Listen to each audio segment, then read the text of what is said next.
What's going on, everybody? Weather's nasty. It is cold and raining outside. Tried to do some trout fishing this weekend. Just completely blown out. Water looked like chocolate milk. Flows were up like crazy. So I am inside and tying. So kind of had some largemouth bass on the mind here. And even though it's pretty early to be thinking about largemouth bass, but I figured why not go ahead and be prepared. So I'm gonna whip up a little bass fly here that I've used a whole bunch of times. I've actually caught a lot of bass on it, but this pattern here, I'm not really sure who designed it, but I've seen it many places before. But anyway, it's kind of like I guess like a bait fish, crawfish, some kind of fish pattern. I'm gonna tie one up and see how it does. All right, so starting out with a B10S, size 2/0. This is a great hook. I use this thing freshwater, saltwater. I love this hook. It's a good strong hook, real affordable. You can get a whole pack of them relatively cheap. Go ahead and dress this hook out some.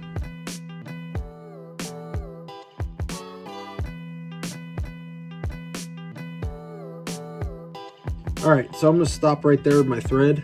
I am gonna throw on a set of these hairline double pupil eyes.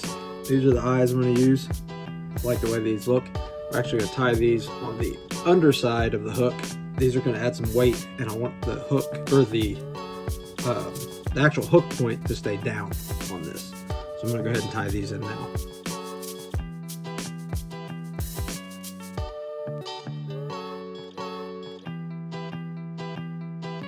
All right, so now I'm gonna start with my primary color. I like to use chartreuse on a lot of my bass flies. I'm gonna measure from the actual skin, not the actual hair, but this piece I have here is 3.5 inches.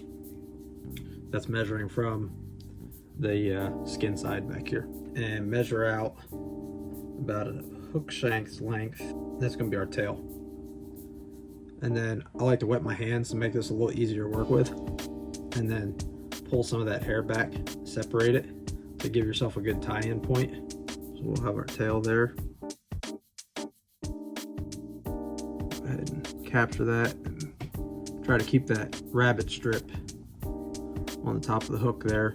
Sometimes I'll have a tendency to want to walk over on you. But like I said, it helps to sometimes wet that hair a little bit to kind of pull it out of the way and get you a couple good hard wraps.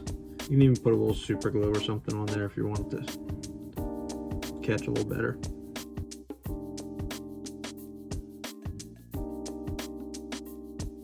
All right, now take the rest of that, just kind of fold it, lay it back.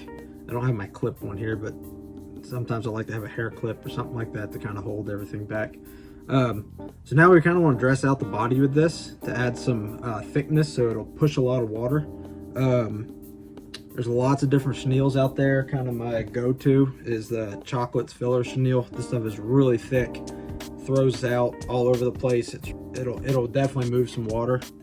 So I'm going to use this here, tie this in now, and I'm going to wrap this. Once I get this tied in, I'm going to wrap this all the way up here to the back of the almost to the, I'm going to stop it just behind the eyes. So I'm going to go ahead and tie this in now.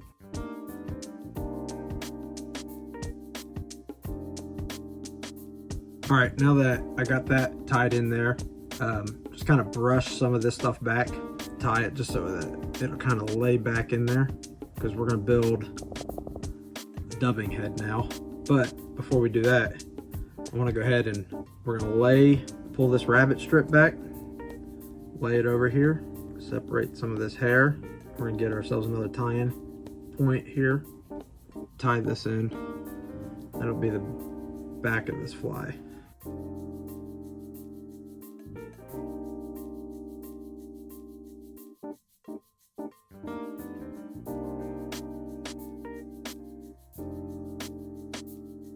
Go ahead and lock that guy down pretty tight. That's going to kind of trap that in. Now you can do one of two things. The first of which that I'm going to do with this fly is I am not going to trim any of this chenille body out. I like that stuff to fluff out And that way, when you're stripping that in the water, it's gonna push that water, hopefully forcing a reaction bite from the fish. Fish feel with their lateral line down their body. So the more water you're pushing, typically better chance that the fish will detect that movement in the water, hopefully spin on it real quick and pounce. I'm gonna leave that sticking out like that. So now I'm gonna go ahead and I'm actually gonna take ice dub that I've got here. This is a hairline ice dub. And I have this other, this is just a green, like reflective dubbing. This is actually some homemade dubbing I got at a fly convention, like, I don't know, a year or two ago. But anyway, I'm gonna use this for the top of the head and this for the bottom of the head. You don't have to use these colors. Mix and match them as you want. I mean, like I said, there's really no rules in this. You're tying something that you want a bass to chase. If you've never built a dubbing head before, it's not that hard. Get you a pinch out of the dubbing. Ooh, this dubbing is really long. I don't think I've actually used this stuff. This stuff is long. I'm gonna have to trim some of this. But anyway, you want to take this stuff and pull it. Try to even it out. Ooh, actually, I kind of like some of the length of this. This might be cool. This might be real flowy looking in the water. But I take it and I try to separate it and stack it to get it as even as possible. And this is how I do it. There might be other people that do it a different way, but you're just gonna lay it up there. A couple of wraps just behind these eyes here. And I'm gonna flip this back. A couple wraps in front, just like that. And then I'm gonna flip this over and do the same thing on the bottom, but with the ice dub.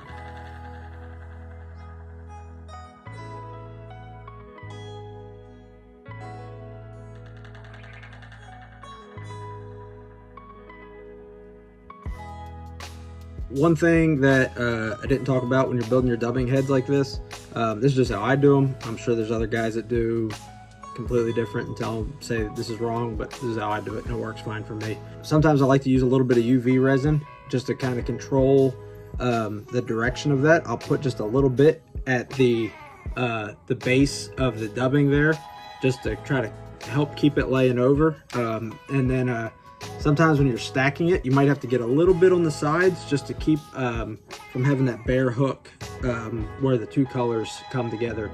If you just stack it on the top and the bottom, sometimes you won't fill that little gap in between the hooks. So sometimes it helps just to add a little bit in that gap. My little tip of doing that there, but I'm gonna keep doing this dubbing head. We'll give the fly a final little trim up and we'll be finished with it.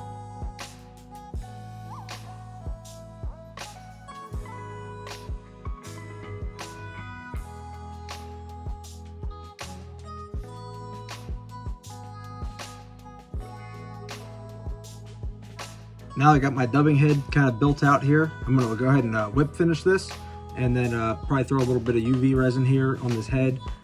What I'll probably do is take a lighter and just burn off some of these loose strands at the front here just to keep my eyelet clear.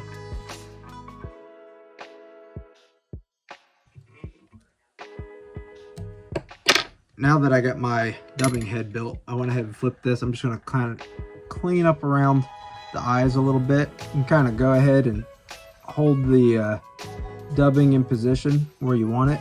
I like to just kind of put a little bit around the eye just to keep it from covering it up.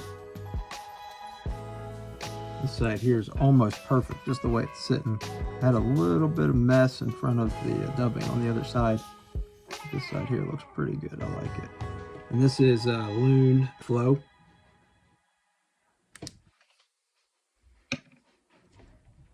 So now one of the things I like to do is I'll pull the fly out. Just kind of pick out any loose dubbing, loose hairs, anything that's kind of got it looking weird. And then you can see, which I did not realize that this dubbing had this long stranded stuff in it. I like the way this looks, but I'm actually gonna go ahead and probably pick some of this. I don't want to cut it because I don't want that hard line, but I'm just gonna take it and probably just tear it so that just to shorten it up a little bit. That way it's not wrapping around that hook point and stuff. So I'm just gonna take that and just pull some of these random loose fibers out just to kind of shorten that up some.